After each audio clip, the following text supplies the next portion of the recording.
and welcome back to Betty's Simple Kitchen. Today I would love to guide you step by step on how to make soft chapati. Chapati is unleavened bread eaten in East Africa and in India. If I was to describe chapati, I would say it tastes like pizza bread, you know, the base of pizza. Only chapati has a finer and a delicious taste, which make it a perfect side dish. So guys, let's go ahead and find out which ingredients we need. We need 4 ingredients to make soft chapati, and that is warm water, flour, salt, and oil. And here is the process. On a large bowl, we put the warm water. Later on the info box, I am going to give the exact amount that I needed.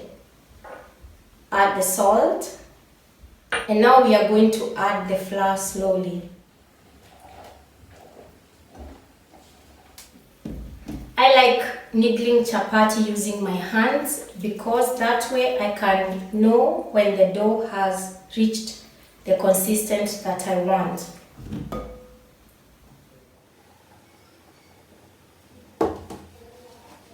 You can make chapati with wholemeal flour or with all-purpose flour, or you can do half-half. I always like transferring my chapati on a working surface, and then I'm going to knead this for about 5 minutes. The technique of how you knead your dough is the one that is going to give soft chapatis.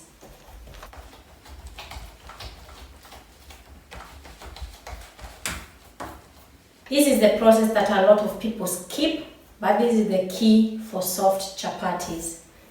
Knead this for about 5 to 7 minutes. You are supposed to get a soft but not sticky dough.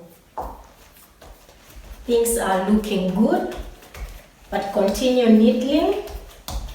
Do not give up on this stage. When you are kneading this, you'll always have a feeling like you need to put more flour, but you don't need, you need to knead more. The more you knead, the less flour you're going to need. So don't take the shortcut of using more flour and not kneading enough. So guys, after about 5 minutes of kneading, I have a perfect dough. The next step, guys, I'm going to let my dough rest for about 20 to 30 minutes. Also, do not skip this step because we are now going to give our dough time to rest, the gluten to get released, and as a result, we are going to get a more stretchier dough that is very easy to roll. I'm also going to go ahead and oil our dough on the top, just to prevent our dough when it's exposed to air from forming that crust. You know, that film that forms on top of the dough.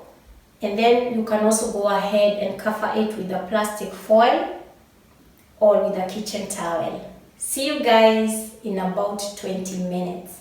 So guys, our dough is ready after 20 minutes. As you can see, it has even become more stretchy. This is what you get after giving your dough time to rest and kneading it for about 5 minutes. So guys, let's go ahead with the next step. I am going to dust my surface with some flour. Don't use too much flour to avoid having a stiff and dry dough.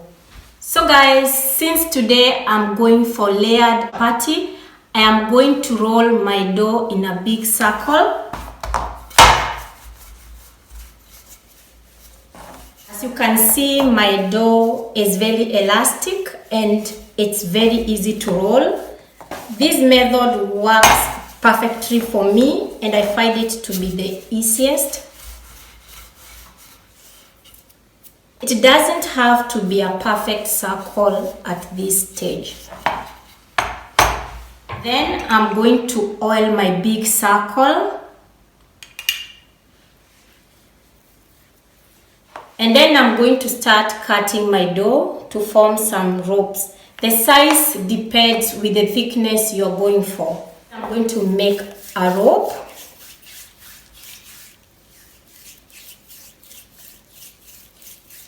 I find this method to be working very well for me.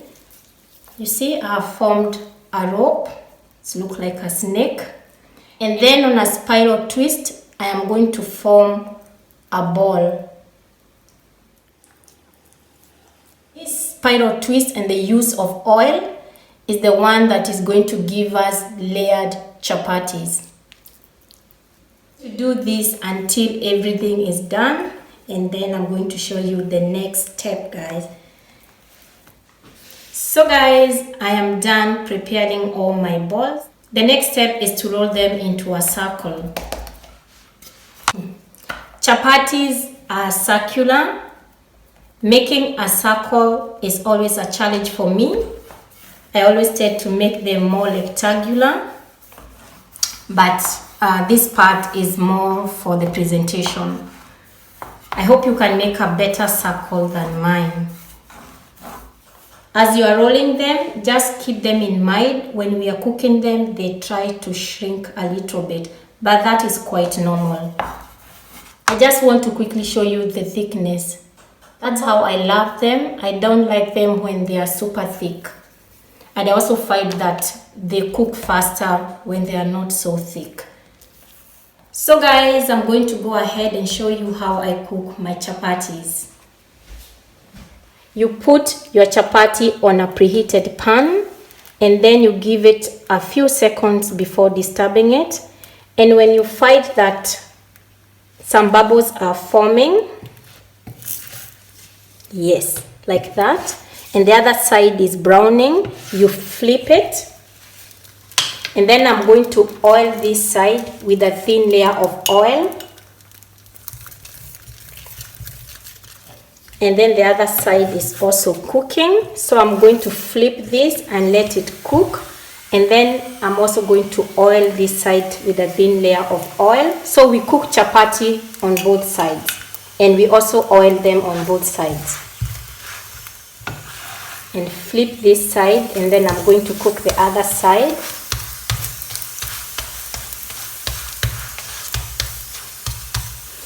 Make sure your heat is not very high because your chapatis are going to burn and they are not going to cook inside. And also when your heat is very low, your chapatis are going to dry out. So you need the right temperature, not very high and not very low, but still hot enough.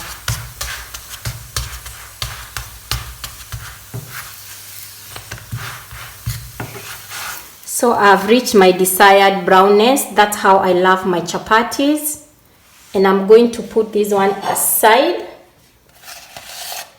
I'm going to cover these with a plastic wrap, and I'm about to show you the end result, guys. So guys, I have come to the end of my video. That's how my chapati looks like. I am very pleased with the result, and I got layered chapati. You can go ahead and enjoy these ones for breakfast, either with tea or coffee, or with omelette, or as a side dish, as we are going to do today. That's it, guys. Please subscribe to my channel, give me a thumbs up, and leave me a comment below. And until next time, bye bye.